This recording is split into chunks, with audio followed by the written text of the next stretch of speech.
सावन सोमवार से शुरू होने वाला है। इसी के संदर्भ में हम आपको लोगों को बताएंगे कि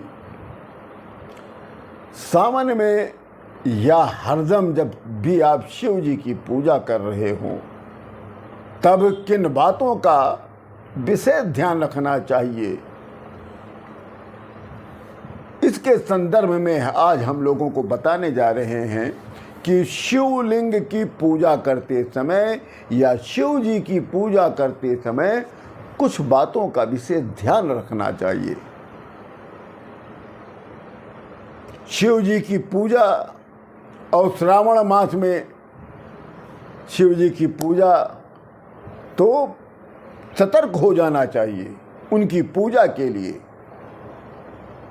क्योंकि बहुत से आप लोग उत्साहित होकर जब पूजा करते हैं तो आप लोग कुछ न कुछ गलतियां कर देते हैं। पुरुष महिलाएं दोनों शिवलिंग की पूजा कर सकते हैं, जबकि बहुत से लोग कहते हैं कि महिलाएं शिवलिंग की पूजा स्पर्श नहीं कर सकती हैं, जबकि ऐसा श्री शिव महापुराण जी में ऐसा कहीं पे भी आज्ञा नहीं दिया गया है कि महिलाएं शिवलिंग की पूजा नहीं कर सकती हैं।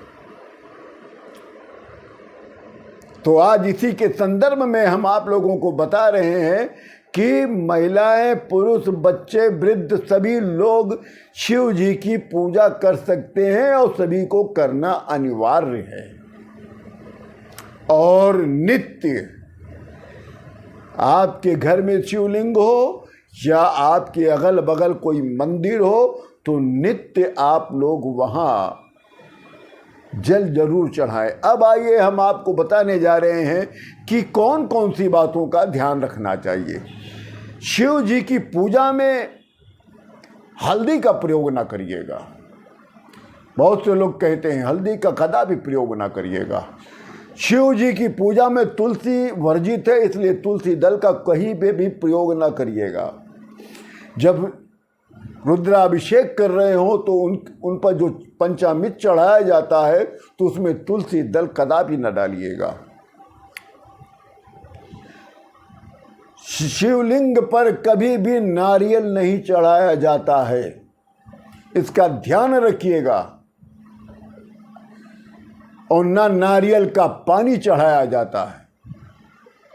और शिवलिंग के पास शंख का प्रवेश वर्जित है, वहाँ शंख भी नहीं बजाना चाहिए और शंख के द्वारा जल भी नहीं चढ़ाना चाहिए। और शिवलिंग के ऊपर लाल रंग का फूल वर्जित है। आपको लाल रंग का फूल चढ़ाना है तो अर्घे पे चढ़ाइए।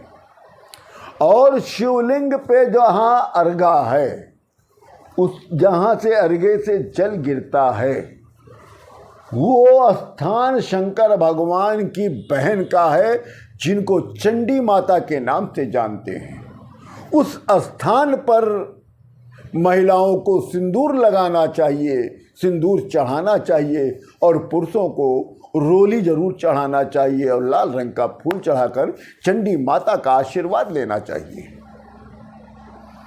उनके लिए बहुत सी प्रिय वस्तुएं हैं शंकर भगवान के लिए, जैसे दूध, ये सभी जानते हैं, मगर कौन सा दूध? केवल गाय का कच्चा दूध, इसका ध्यान रखिएगा। गाय के कच्चे दूध में थोड़ा सा अपने घर का जल जरूर मिला लीजिए और थोड़ा सा 1-2 बूंद या 1 ढक्कन गंगा जल जरूर मिला लीजिए। अपने घर का थोड़ा सा जल दूध में जरूर मिलाइएगा। अब आता है दूध के बाद भांग चढ़ाइएगा। और धतूरा बहुत लोग चढ़ाते हैं। धतूरे का फल नहीं मारा, धतूरे का फूल चढ़ाइएगा। और आक का फूल, आक यानी मदार का फूल, शहद, बेलपत्र और अखंडित, कभी बेलपत्र खंडित नहीं होना चाहिए। बेलपत्र की डंडी भी काट लीजिएगा जिससे शंकर भगवान को चुभने ना पाए। और बेलपत्र का चिकना वाला नीचे ही रहेगा। और हो सके तो तीनों पत्तों पर चाहे आप राम लिख दें, चाहे ओम लिख दें, तो बहुत ही शुभ होता है। ऐसे लिखे हुए भगवान राम जी के नाम से अगर बेलपत्र आप चढ़ाते हैं तो बहुत शुभ होता है। शंकर भगवान बहुत प्रसन्न होते हैं। शिव जी को हल्दी कदापि मत चढ़ाइएगा, क्योंकि सनातन धर्म की दृष्टि से शिव जी पर हल्दी चढ़ाना अशुभ बताया गया। ऐसा करने से बचें, इस बात का विशेष ध्यान रखें। और महिलाओं के लिए एक खास बात कि कभी भी अपने बाल को, अपने केश को खोल कर शिवलिंग की पूजा नहीं करेंगी। जब वो ऐसी महिलाएं जो बाल खोल कर, अपने केश खोल कर पूजा करती हैं, तो वहां पर नकारात्मक ऊर्जा भरमार हो जाती है। ऐसा किंवदंती है, बताया जाता है कि सीता माता का जब विवाह हो रहा था तब उनकी माता ने भी उनसे कहा था कि अपने बालों को खुला न रखना। ऐसी मान्यता है कि स्त्रियों के बंधे हुए केश बाल घर में रिश्तों को बांध कर रखते हैं। जब किसी भी स्त्री का बाल खुला रहता है तो उस घर में परिवार के लोग इधर उधर रहते हैं, किसी में सामंजस्य नहीं बैठता। यदि किसी स्त्री का मासिक धर्म चल रहा हो तो वो कदापि पूजा नहीं करेगी। आपको एक और बात बता दें कि जब भी आप शिवलिंग की पूजा करने जाएं या किसी भी देवी देवता की आप पूजा करें तो काले वस्त्र पहनकर आप पूजा नहीं करेंगे। सनातन धर्म में पूजा करते समय काले रंग को वर्जित किया गया है। अब आप आइए, हम आपको बताएं कि जो नित्य केवल जल चढ़ाते हैं वो कैसे जल चढ़ाएं। अब आपको नित्य सामान में जल चढ़ाना है या वैसे ही जल चढ़ाना है, तो आप पहले तांबे के लोटे में, कोई और लोटे का प्रयोग मत करिएगा कि कोई भी पात्र मिल जाए हम चढ़ा दें। तांबे के लोटे में जल भरिए, पहले उसको साफ कर लीजिए, जल भरिए, उसमें थोड़ा सा कपूर पीस के डाल लीजिए और थोड़ा कपूर रखे रहिए और पीला चंदन भी रखे रहिए, बेलपत्र भी रखे रहिए और समी पत्र भी रखे रहिए। अब आप वहाँ जाइए, पहले जल चढ़ाइए, ओम नमः शिवाय अपने मन में बोलेंगे।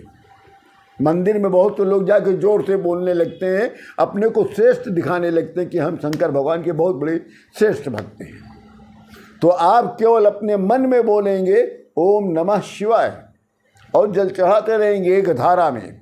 जब जल चढ़ जाए तब आप कपूर ले लीजिए, पीस लीजिए, या हाथ से ही पिस जाएगा, और पीसते हुए डालते जाइए और कर्पूर गौरम करुणावतारम वाला पूरा श्लोक आप पढ़ते जाइए, चढ़ा दीजिए। उसके बाद चंदन चढ़ा दीजिए। अब आप बेलपत्र चढ़ाएंगे और उसके बाद समी पत्र चढ़ाएंगे। अब आप इसके बाद 11 दूब चढ़ाएंगे, दूर्वा। ये 3 चीज आप ना भूलिएगा चढ़ाने में, बेलपत्र, शमीपत्र और दूब।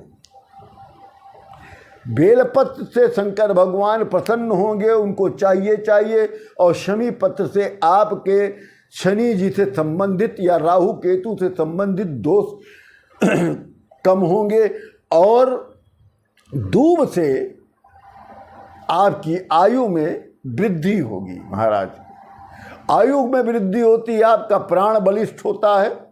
जब प्राण बलिष्ठ होता है तो बुद्धि विवेक भी बहुत अच्छे हो जाते हैं। इसलिए इन बातों का विशेष ध्यान रखिएगा।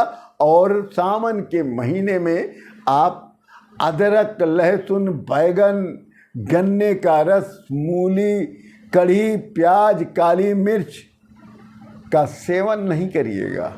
लोग व्रत में इन चीज़ का सेवन करते हैं, ये तो कहते हैं अन्न में आता ही नहीं, मगर इनका भी सेवन करना वर्जित है। सावन का महीना क्यों मनाया जाता है, मेरा अगला एपिसोड होगा। बहुत ही आपको अच्छी कथाओं के साथ और सत्य कथाओं के साथ। मैं अच्छी और सत्य दोनों के साथ रहता हूँ। इसी के साथ राम राम।